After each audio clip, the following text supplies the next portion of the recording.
Praise the Lord. Praise the Lord. இந்த நாளிலே நாம் கர்த்தருடைய வார்த்தையை நாம் சமூகத்தில் கேட்கும்படியாக இருக்கிறோம். சங்கீதங்களின் புஸ்தகம் 140 அதிகாரம் 12 வசனத்தை வாசிக்கலாம். சிறுமையானவனின் வழக்கையும் எளியவர்களின் நியாயத்தையும் கர்த்தர் விசாரிப்பார் என்று அறிவேன். Praise the Lord. இங்கே இந்த சங்கீதத்தை எழுதினவர் தாவீதின் சங்கீதம் என்று சொல்லப்படுகிறது. Praise the Lord. இங்கே இந்த சங்கீதத்தை முழுவதுமாக 13 வசனங்கள் இருக்கிறது. இந்த 13 வசனங்களை நாம் பார்க்கும் பொழுது தாவீதுக்கு விரோதமான காரியங்கள் எழும்புகிறதை தான் தாவீது இந்த சங்கீதத்திலே சொல்லுகிறார்.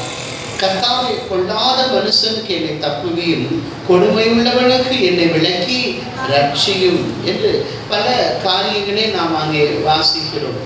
சர்வத்தை போல் அவர்கள் நாவை கூர்மையாக்குகிறார்கள், அவர்களின் உதடுகளின் கீழ் வெறியன் பாம்பின் விஷம் இருக்கிறது என்று பல மனிதர்கள் தாவீதுக்கு விரோதமாய் எழும்பி பல காரியங்களை அவர்கள் செய்கிறதை தான் அவர் இந்த சங்கீதத்திலே எழுதியிருக்கிறார். குறிப்பாக நாம் வாசிக்கிறது 12 வசனத்தில், சிறுமையானவரின் வழக்கையும் எளியவர்களின் நியாயத்தையும் கர்த்தர் விசாரிப்பார் என்று அறிவேன்.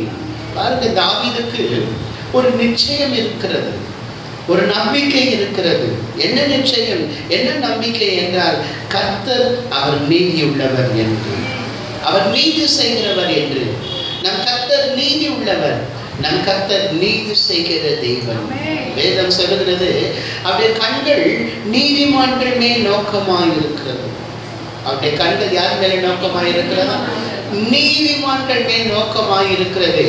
அவர்கள் கூப்பிடுதலுக்கு அவர் செவி திறந்திருக்கிறது.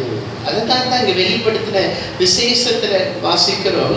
அநியாயம் செய்கிறவன் அநியாயம் செய்யட்டும், நீதி செய்கிறவன் இன்னும் நீதி செய்யட்டும், அசுத்தமாய் இருக்கிறவன் இன்னும் அசுத்தமாய் இருக்கட்டும், பரிசுத்தமாகிறவன் இன்னும் பரிசுத்தமாகட்டும்.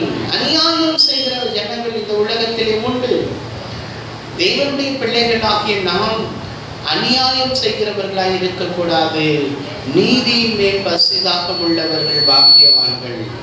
அவர் என்ன சொல்லியிருக்கிறார்? இயேசு கிறிஸ்து, நீதியின் மேல் பசிதாகம் உள்ளவர்கள் பாக்கியவான்கள். இன்றைக்கு அவருடைய பிள்ளைகளாகிய நீங்கள் நீதியின் மேல் நாம் விருப்பம் உள்ளவர்களாக, நீதி செய்கிறவர்களாக இருக்க வேண்டும்.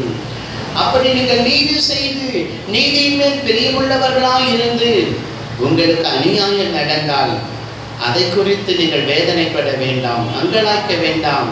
ஏனென்றால் நீதி செய்கிறவன் தேவன் நம்மோடு கூட இருக்கிறார். நம் வாழ்க்கையில ஏற்படுகிற போராட்டங்கள், பிரச்சனைகள், பாடுகள், இந்த உலகத்திலே நமக்கு உபத்திரம் உண்டு, போராட்டங்கள் உண்டு.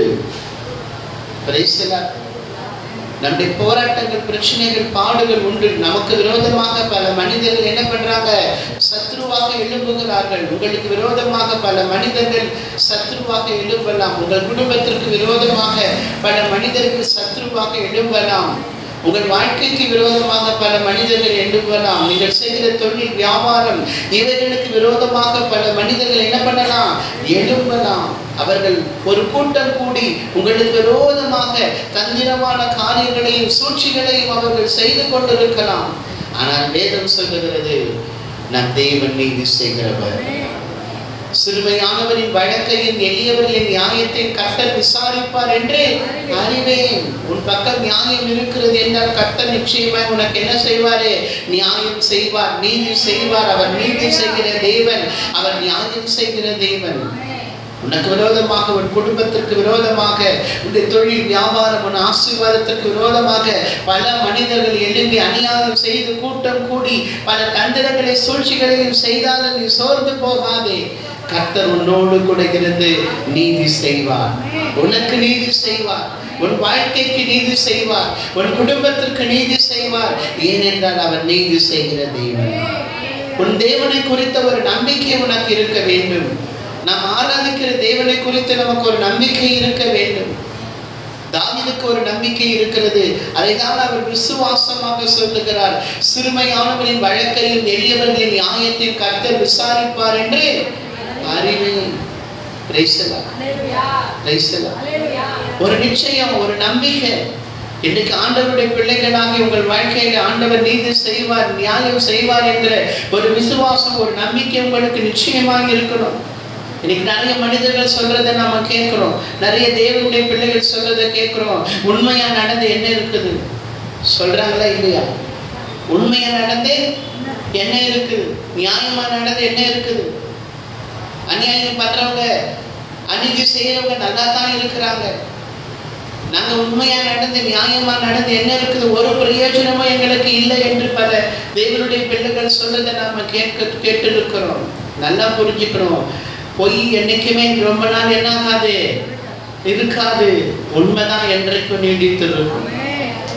பொய் முதல்களை கர்த்தர் என்ன பண்றாரு? அருவருக்கிறார் என்று வேதம் சொல்லுகிறது. பொய் முதல்கள் ஒரு நிமிஷம் மாத்திரமே இருக்கும் என்று வேதம் சொல்லுகிறது. நம் தேவன் கண் கண்டபடி நியாயம் செய்கிறவர் அல்ல, காது கேட்டபடி நியாயம் செய்கிறவர் அல்ல. அவர் சத்தியத்தின்படி நியாயம் செய்கிற தேவன், நியாயத்தின்படி நீதி செய்கிற தேவன். ஒரு புதிய ஏற்பாட்டில் நீங்க எல்லாம் வாசித்திருப்பீங்க. ஒரு ஏழை விதவைக்கு ஒரு அநியாயம் செய்கிற ஒரு நியாயாதிபதியிடத்திலே போய் அந்த விதவைக்கும் அந்த எதிராளிக்கும் இருக்கிற விஷயத்துல நியாயம் சொல்லும்படி தொடர்ந்து அவனை அலட்டி கொண்டிருந்தான் என்று இயேசு கிறிஸ்து ஒரு உவமையை சொன்னார். அந்த அநீதியுள்ள நியாயாதிபதி, இந்த விதவை என்னை தொடர்ந்து என்னை அலட்டாதபடி இவளுக்கு நான் நியாயம் செய்ய வேண்டும் என்று எழும்பினார்.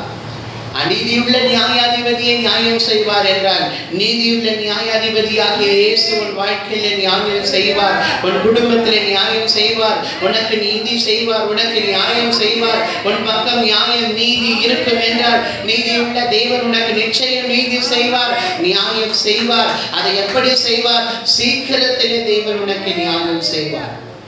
ஒருவேளை உனக்கு விரோதமா, உன் வாழ்க்கைக்கு விரோதமா, உன் குடும்பத்திற்கு விரோதமா, உன் தொழில் வியாபாரங்களுக்கு விரோதமாக அநீதி செய்கிற மனிதர்கள், அநியாயம் செய்கிற மனிதர்கள் எழும்பி அநீதியும் அநியாயமும் செய்து கூட்டம் கூடிக்கொண்டிருக்கிறார்களா? உனக்கு ஒரு நம்பிக்கை, ஒரு விசுவாசம் இருக்கணும். என் தேவன் எனக்கு நீதி செய்கிற தேவன் என்று நான் அறிவேன். தாவீது தான சொல்றாரு, சிறுமையானவரின் வழக்கையும் எளியவர்களின் நியாயத்தையும் கர்த்தர் விசாரிப்பார் என்று அறிவேன். அந்த நம்பிக்கை, அந்த விசுவாசம் உங்களுக்கு இருக்கும் என்றால் நிச்சயம் ஆண்டவராக இயேசு கிறிஸ்து உங்கள் வாழ்க்கையிலே நீதி செய்வார், நியாயம் செய்வார். அநியாயம் செய்கிற ஜனங்களை தேவன் நிச்சயமாக அப்புறப்படுத்துவார். நியாயம் செய்கிற ஜனங்களை நிச்சயம் ஆசீர்வதிப்பார். நீதி செய்யுங்கள், நியாயம் செய்யுங்கள், கர்த்தர் உங்களோடு கூட இருப்பார். உங்களுக்கு விரோதமாக எழுப்பி இருக்கிற அநியாயங்கள், உங்களுக்கு விரோதமாக எழுப்பியிருக்கிற பலவிதமான சூழ்ச்சிகள், தந்திரங்கள் எவைகளாக இருந்தாலும் அதை பார்த்து சோர்ந்து போகாதீர்கள். வேதம் சொல்லுகிறது, உனக்கு விரோதமாய் உருவாக்கப்படுகிற எந்த ஆயுதமும் வாய்க்காதே போகும். எப்படிப்பட்ட அது ஆயுதமாக இருந்தாலும் கர்த்தர் அதை வாய்க்காதபடி அதை உடைத்து போடுவார். கர்த்தர் உனக்கு நீதி செய்வார், நியாயம் செய்வார். கர்த்தருடைய ஆசீர்வதிப்பாராக. நாம் எழுப்பி நிற்கலாம்.